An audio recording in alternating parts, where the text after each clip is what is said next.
For your health, I'm Kat Carney. Imagine having the power to predetermine the gender of your unborn child. That's the promise of companies touting the so-called gender selection kits that are being sold, among other places, online. But do they really work? Joining me now with some answers is board-certified reproductive endocrinologist Randy Morris. Dr. Morris, thanks so much for being here today. Thanks for having me, Kat.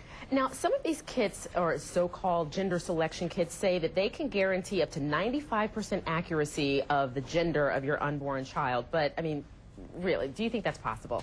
No, it's not possible. And the statistics or the pseudoscience that they try to use to convince you of this is not convincing at best. Now, what do you actually get in these kits? What do you get for the money?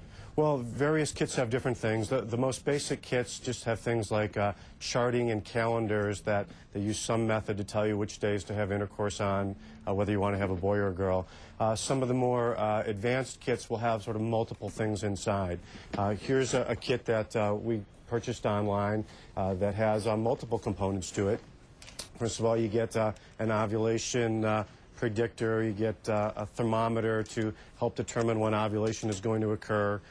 You may get a douche to alter the acidity or alkalinity of the vaginal environment. And then they give you some other charting and things in there as well. Well, now, I tell you, if I bought all that stuff at the drugstore, it would add up to about $50. How much are these gender selection kits going for? Well, this one that we purchased was actually $134, and I think $50 is probably a generous estimate. I think you could probably get it for far less than that even. Now, a lot of these two are saying that they're FDA approved or they have FDA approved components, but is there any science behind these claims that you can choose the gender of your baby? Well, one of the hallmarks of snake oil salesmen is you always want to mix a little bit of true science with a little bit of pseudoscience. So, for instance, on this particular kit and on their website, you can see that they're always touting FDA approval. But if you read the fine print, what it really amounts to is that the ovulation predictor kit that comes inside of it is FDA approved, not the method itself. But by using something like this, you get some air of authority, and it convinces people that there's some merit behind it.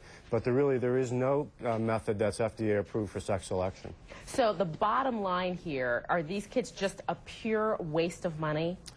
They are, and some of them will say in very small print, for entertainment purposes only, but there's really none of these methods that have ever been proven to work beyond just random chance. Well, there you go, for entertainment purposes only.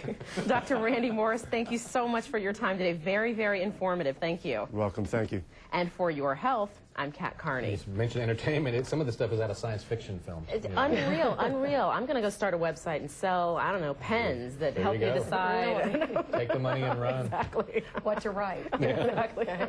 Thanks. Thanks, Kat.